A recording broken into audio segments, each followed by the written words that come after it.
Hi friends, இன்னைக்கு ஒரு சின்ன டிஷ் பண்ண போகிறோம். வாங்க பார்க்கலாம். ஒரு இலையை பிடிங்கிக்கலாம். முதல்ல தண்ணி தெளித்து தொடச்சிக்கலாம்.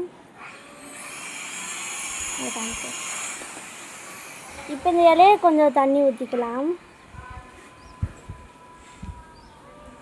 இப்போ நமக்கு தேவை ஒரு ஊறுகாய், அப்புறம் உப்பு,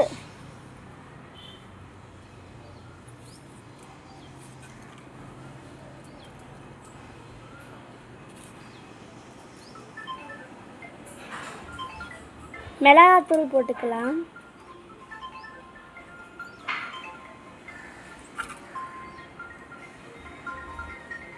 இப்போ மடிச்சுக்கலாம்.